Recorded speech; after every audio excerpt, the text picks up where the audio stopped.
السلام علیکم ورحمۃ اللہ وبرکاتہ۔ میں ہوں قمر الہدیٰ قاسمی، آپ تمام لوگوں کا قاسمی اردو نیوز میں تہہ دل سے خوش آمدید۔ آئیے ایک نئے ٹاپک کے ساتھ ایک نئے دن کی شروعات کرتے ہیں۔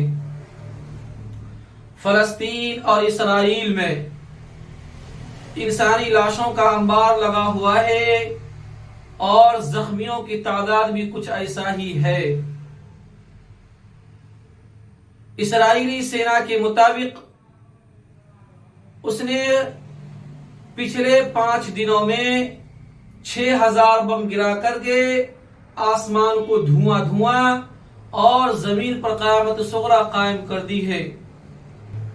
اس بمباری کے چلتے انسانی حقوق کے سنگٹھن ہیومن رائٹس کے اعلیٰ ادھیکاری واچ نے کہا ہے غزہ، فلسطین اور لبنان میں زیادہ مقدار میں اسرائیلی فوجی وائٹ فاسفورس کا استعمال کر رہا ہے۔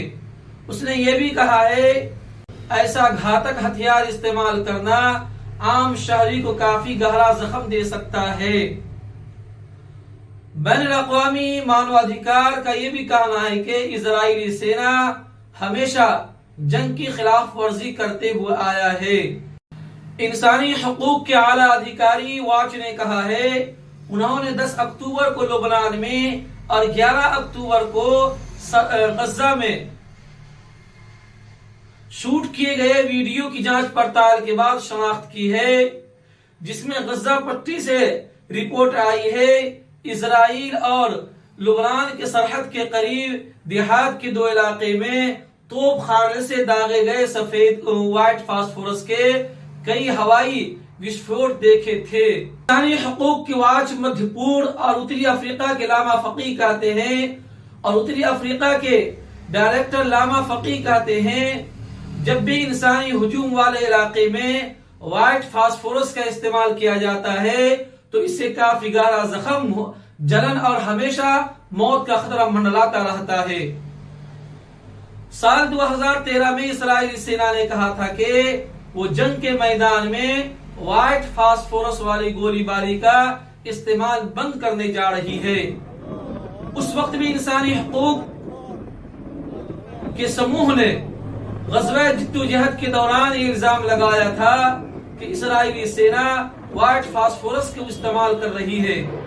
آپ کے ذہن میں یہ سوال پیدا ہوتا ہوگا کہ وائٹ فاسفورس کیا ہے، کیوں اس کی پوری دنیا میں اس کی نندا کی جا رہی ہے، بین الاقوامی انسانی حقوق یہ سارے کے سارے تنظیمیں کیوں اس کی اتنی مذمت کر رہی ہے۔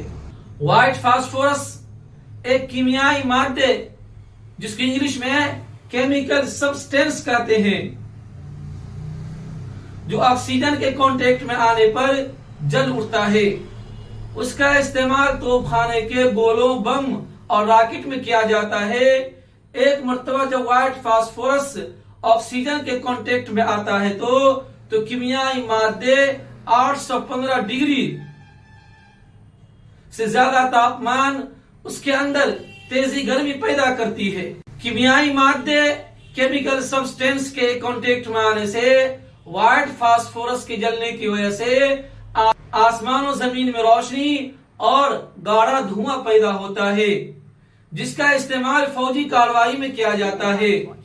لیکن یہی وائٹ فاسفورس انسانی سمپرک میں آتا ہے تو گہرا زخم اور زیادہ چوٹیں پہنچاتا ہے۔ زیادہ تر فوجی زمینی آپریشن کو چھپانے کے لیے وائٹ فاسفورس کا استعمال کرتا ہے۔ وائٹ فاسفورس کے استعمال سے فوجی اپنے آپریشن کی حرکتوں کو چھپانے کی کوشش کرتی ہے۔ غزہ جیسے گھنی آبادی میں رہنے والے لوگوں کے لیے وائٹ فاسفورس کا دھماکہ اس کی مصیبت میں اور زیادتی کرتا ہے۔ کتنا نقصان پہنچاتا ہے وائٹ فاسفورس؟ وائٹ فاسفورس کے کانٹیکٹ میں آنے سے انسانوں کو ایسی جلن محسوس ہوتی ہے جو اکثر ہڈیوں تک کو چھید کر دیتی ہے۔ اس جلن سے بنا ہوئے زخم کو ٹھیک ہونے میں کافی لمبا وقت لگتا ہے۔ ان میں انفیکشن کی زیادہ امید لگا رہتا ہے۔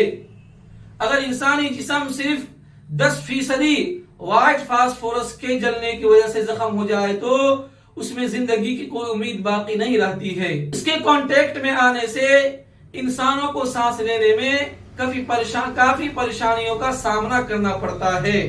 انسانی کئی اعضاء کام کرنا بند کر دیتی ہے۔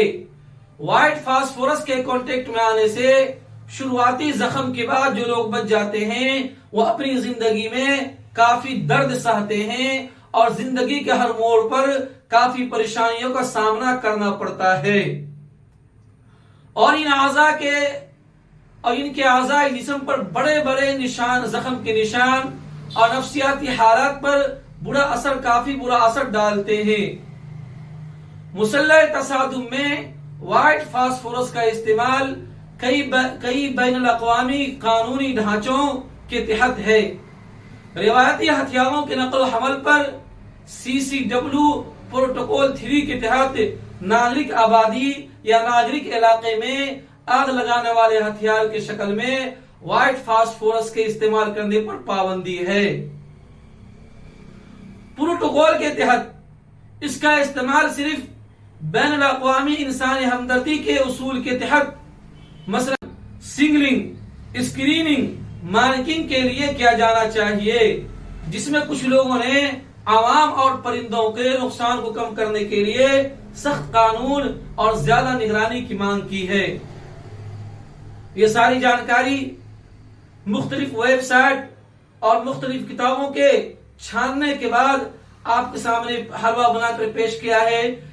آپ ہمیں یوٹیوب پر دیکھ رہے ہیں تو قاسم اردو نیوز کو ضرور سبسکرائب کریں، اور اگر آپ ہمیں فیس بک پر دیکھ رہے ہیں تو قاسمی اردو نیوز پیج کو ضرور فالو کیجئے۔